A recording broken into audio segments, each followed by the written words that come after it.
किंतु उन्होंने हमें 4 घंटे तक सब अलग अलग स्थान पे बुलाया जी लेकिन 4 घंटे तक कभी अपने छत्री बाग में बुलाया, जी हीरानगर बुलाया, जी फिर अपने भंडारी अपना ब्रिज के पास बुलाया, जी वहां पर भी नहीं आया। जी फिर उनके ऑफिस, उनकी बेटियां हाईकोर्ट में वकील है, जी उनके ऑफिस में हम गए, वहां उसका नंबर लिया हमने। जी फिर उनके यहाँ कैमरे लगे हुए, जी उन कैमरे से हमको देख लिया कि कोई व्यापारी आए हैं। जी उसके बाद में उसको संतुष्ट हुए कि हाँ ये वाकई में व्यापारी है जी और इनको आवश्यकता है, उनके पड़ोसी है, उनसे बातचीत हुई। हमने बोला कि हमको मोमोज का व्यापार करना है, हमको थोक में मोमोज चाहिए, इसलिए हमें उनसे मिलना है। तो उन्होंने उनको खबर करी कोई व्यापारी आए हैं, आपसे बात करना। तब जाके उन्होंने उनके नौकर को भेजा, आनंद यादव नाम के एक नौकर को भेजा, वो संतुष्ट हुआ हमसे। अच्छा तब जाके वो जी उन्हें एड्रेस बताया जी कि चलो हम कारखाने पे आपको लेके चले। फिर उनको कारखाने पे लेके गए, तब जाके हमें वो बाबूलाल, प्रहलाद तथा बाबूलाल मिला।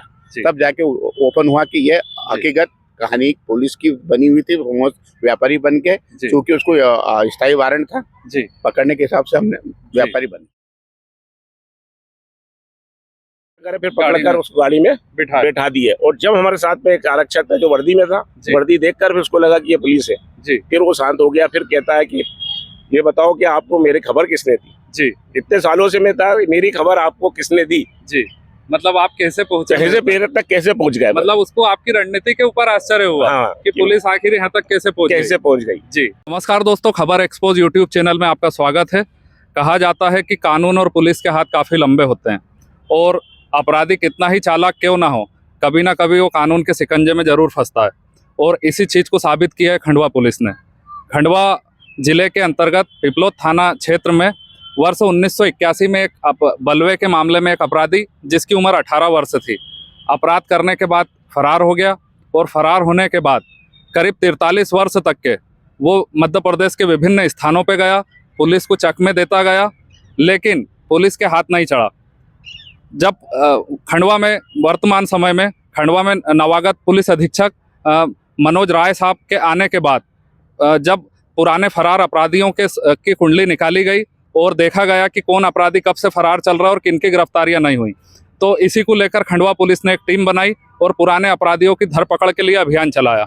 और इसी अभियान के तहत खंडवा पुलिस ने उक्त मामले में जो 43 साल से जो आरोपी फरार चल रहा था, तो वो इंदौर में जाके अपनी फरारी काट रहा था। तो पूरे मामले को पुलिस ने एक रणनीति के तहत एक टीम बना के उक्त आरोपी जिनने अपराध किया था जब उसकी आयु 18 वर्ष थी, लेकिन वर्तमान में इंदौर में वो मोमोज का व्यापारी बन के अपनी फरारी काट रहा था और वर्तमान में उसकी आयु 73 वर्ष के करीब बताई जा रही है। तो खंडवा पुलिस ने किस तरह से इस मामले को सुलझाया और कैसे आरोपी तक के पहुंची, आज हमारी इस विशेष प्रस्तुति में हम आपको विस्तार से बताएंगे। साथ ही हम आपको एक रोचक तथ्य बताना चाहते हैं कि जब पुलिस अपनी रणनीति के तहत आरोपी अपराधी तक पहुंची, उसका वारंट लेके जब उसके पास पहुंची, तो आरोपी पुलिस से ही कह उठा कि मुझे भले ही गिरफ्तार कर लो, लेकिन एक बार ये तो बता दो कि मेरे तक आप पहुंचे कैसे हो। तो इस पूरे मामले पे हम बात करने के लिए हमारे साथ खंडवा पुलिस के ASI नंदराम वासुरे जी और साथ में आरक्षक रफीक हैं जिन्होंने इस पूरे मामले को सुलझाया है। तो पूरे मामले पे हम उनसे बात करेंगे। वासुरे साहब नमस्कार, आपका स्वागत है। नमस्कार जी सर आपको बहुत शुभकामनाएं, आपने बहुत चमत्कारिक तरीके से मामले को सुलझाया है। आमतौर पे ये होता है कि अपराधी फरार हो जाते हैं और उनके वारंट निकलते रहते हैं, लेकिन पुलिस तक के नहीं पहुंच पाते। लेकिन आपने जो एक ये मामला जिसका खुलासा किया है, तो इसकी सभी जगह चर्चा हो रही है कि इतने पुराने मामले पर आपने सुलझाया है।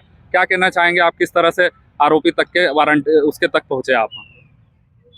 हमारे श्री पुलिस अधीक्षक महोदय मनोज राय साहब द्वारा और अतिरिक्त पुलिस अधीक्षक महोदय महेंद्र तांडेकर शहर एवं अतिरिक्त पुलिस महान अपने राजेश रघुन जी साहब देहात के, उनके मार्गदर्शन में पुलिस अधीक्षक महोदय को जानकारी मिली थी कि काफी पुराने वो स्थायी वारंट अपने यहाँ पेंडिंग है, वो जो काफी समय से नहीं मिल रहे हैं। तो उन्होंने एक विशेष टीम का गठन किया था। टीम में SP साहब के माध्यम से और अतिरिक्त पुलिस अधीक्षक महोदय के माध्यम से वारंट तामीली में हम लोगों को लगाया गया था, जिसमें हमारे प्रधान रफीक हेड साहब है, जो उनको जानकारी मिली कि एक काफी पुराना पिपलोद थाने का वारंटी है जो इंदौर में कहीं रह रहा है। उसकी जानकारी उन्होंने एकत्रित करने के बाद पुलिस अधीक्षक महोदय को जानकारी दी। जानकारी देने के बाद आदेश मिलने पर हम लोग टीम के साथ इंदौर पहुंचे। जी इंदौर में मोमोस व्यापारी बनकर हम लोगों ने जी उस प्रहलाद पिता बाबूलाल चौक से जी निवासी डोंगर गांव को जी और बालाजी रेसिडेंसी हीरानगर थाने से गिरफ्तार किया। जी सर, आरोपी की गिरफ्तारी होने के बाद उसको न्यायालय के समक्ष भी पेश कर चुके होंगे आप। बिल्कुल लाके श्रीमान पुलिस अधीक्षक महोदय के निर्देशानुसार संबंधित थाना पिपलो थाने का वो मामला होने से जी वारंटी को पिपलो थाने टीआई को सौंप गया है, जी जिन्होंने न्यायालय में पेश किया है। जी, वहाँ से उसे जेल भेज दिया गया है। जी हाँ, जेल भेज दिया। ठीक है। हमारे साथ प्रधान आरक्षक रफीक खान भी मौजूद हैं और पूरे पुलिस का ये जो ऑपरेशन रहा उसके अंदर रफीक भाई की भी भूमिका अहम रही है। तो हम रफीक भाई से भी जानने की कोशिश करेंगे कि पूरे मामले की जो रणनीति बनी आरोपी की गिरफ्तारी को लेके, तो रणनीति के अंदर कौन कौन सी पेचीदगियां थी और कौन कौन सी परेशानी आई आरोपी तक फरार वारंटी तक पहुंचने में। तो रफीक भाई से हम जानने की कोशिश करेंगे। प्रधान आरक्षक रफीक खान के बारे में मैं आपको बता देना चाहता हूँ, खंडवा पुलिस के प्रधान आरक्षक हैं और फरार वारंटियों को पकड़ने के मामले में रफीक खान जी की काफ़ी माहिती है। अभी तक लगभग 300 से अधिक वारंटियों को आप गिरफ्तार कर चुके हैं और कई पुराने मामलों की पड़ताल के लिए, आरोपियों की गिरफ्तारी के लिए जो टीमें बनती है खंडवा जिला पुलिस विभाग द्वारा, तो आरक्षक रफीक भी उस टीम में होते हैं। तो हम रफीक भाई से बात करेंगे। रफीक भाई, आपका स्वागत है। जी, थैंक यू। जी, क्या रफीक भाई, जब इस तरह के इस मामले की किस तरह से पड़ताल हुई, शुरू से मैं जानने की कोशिश करूंगा आपसे।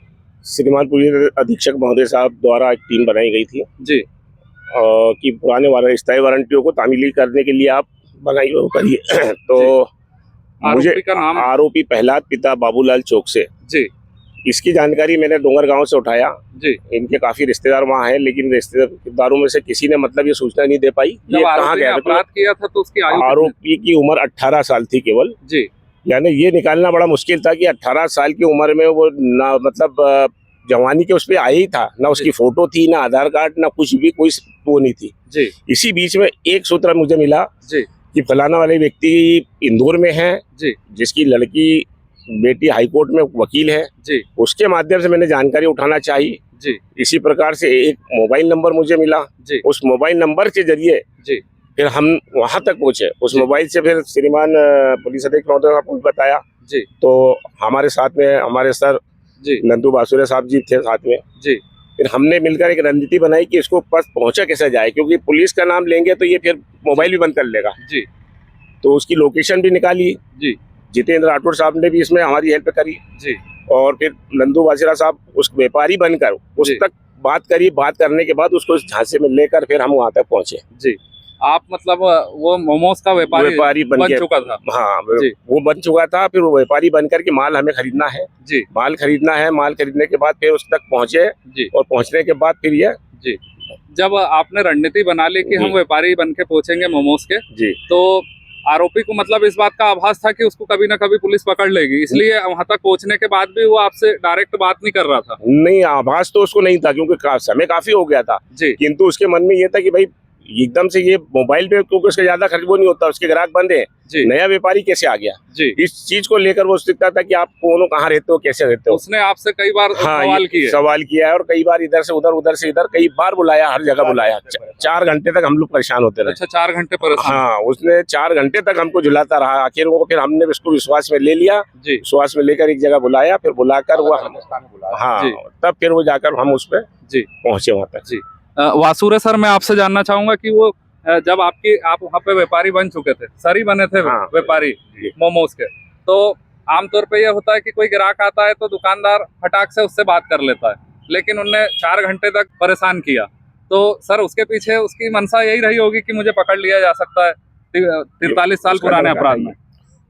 उसको जो भी जानकारी हो उसके मन में, वो तो नहीं बता पाऊंगा, जी। मगर किंतु उन्हें हमें 4 घंटे तक सब अलग अलग स्थान पे बुलाया। जी, लेकिन 4 घंटे तक कभी अपने छत्री बाग में बुलाया, जी, हीरानगर बुलाया, जी, फिर अपने भंडारी अपना ब्रिज के पास बुलाया, जी, वहां पर भी नहीं आया। जी, फिर उनके ऑफिस, उनकी बेटियां हाईकोर्ट में वकील है, जी, उनके ऑफिस में हम गए, वहाँ उसका नंबर लिया हमने। जी, फिर उनके यहाँ कैमरे लगे हुए हैं, जी, उन कैमरे से हमको देख लिया कि कोई व्यापारी आए हैं। जी, उसके बाद में उसको संतुष्ट हुए कि हाँ, ये वाकई में व्यापारी है जी। और इनको आवश्यकता है। उनके पड़ोसी है, उनसे बातचीत हुई। हमने बोला कि हमको मोमोज का व्यापार करना है, जी। हमको थोक में मोमोज चाहिए, जी, इसलिए हमें उनसे मिलना है। तो उन्होंने उनको खबर करी कोई व्यापारी आए हैं, आपसे बात करना। तब जाके उन्होंने उनके नौकर को भेजा, आनंद यादव नाम के एक नौकर को भेजा जी। वो संतुष्ट हुआ हमसे। अच्छा तब जाके वो जी। उन्हें एड्रेस बताया जी कि चलो हम कारखाने पे आपको लेके चले। फिर उनको कारखाने पे लेके गए जी। तब जाके हमें वो जी। बाबूलाल प्रहलाद तथा बाबूलाल जी। मिला। जी। तब जाके ओपन हुआ कि ये हकीकत कहानी पुलिस की बनी हुई थी, वो व्यापारी बन के, क्योंकि उसको स्थायी वारंट था जी पकड़ने के हिसाब से हमने व्यापारी बने। जी सर, मेरा आपसे सवाल है, जब आप व्यापारी बन के वहाँ पहुंचे तो आपने वेशभूषा भी बिल्कुल व्यापारी की तरह रखी? बिल्कुल बिल्कुल सही बात है। क्या पहने थे सर आप व्यापारी के रूप में? एक आम इंसान के हिसाब से। और उसके बाद मतलब वो गिरफ्त में आया? जी जी। रफीक भाई, मेरा आपसे सवाल है कि जब आरोपी को आपने पकड़ लिया अपनी रणनीति के तहत, क्या बात कही आपसे? उसका इंप्रेशन ये था कि उसको तो हम पहुंचे जब भी नहीं मालूम था कि पुलिस आई है जी। हमने हमने बात अच्छे से करी, बढ़िया करी जी। लेकिन उसके मन में ये डाउट था कि मेरे बच्चे मुझे दारू छुड़ाने के लिए पहुंचा रहे हैं जी। इसलिए वो मतलब जाने के लिए राजी नहीं हो रहा था जी। हमारी उनके बच्चों से बात हुई, वो बोले ठीक है साहब आप ले जाओ ये करो। फिर या बोले बुजुर्ग हो गए हैं तो इसको बाद में हम ले आएंगे। जी। हमने बोला हम उसकी स्थिति देख लेंगे, जी। नहीं ले जाने लायक है तो नहीं ले जाएंगे, आप स्वयं पेश करवा देना, जी। हमारा भी निकाल हो जाएगा। जी। किंतु हमने देखा स्थिति उसकी काफी अच्छी थी, जी। ले जाने लायक थी। जी। तो हमने फिर निर्णय आपस में किया कि देखते हैं, बात करके वो करते हैं। लेकिन उसको ये डाउट था कि मेरी दारू छुड़ाने के लिए ये मेरे को जी पहुंचा रहे हैं। जी।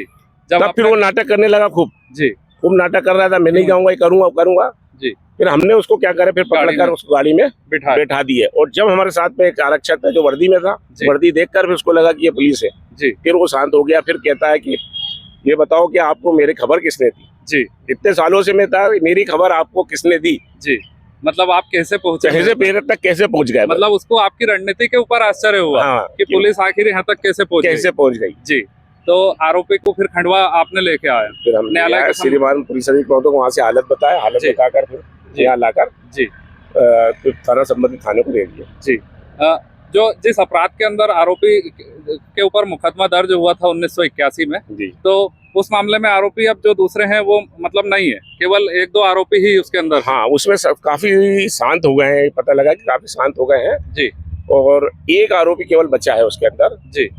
और देखते हैं उसका वारंट है कि नहीं है जी।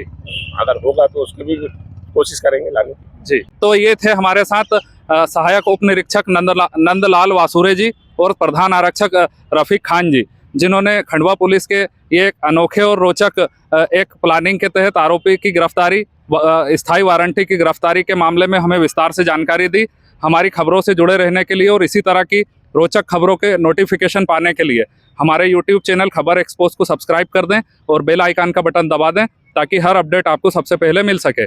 धन्यवाद, नमस्कार।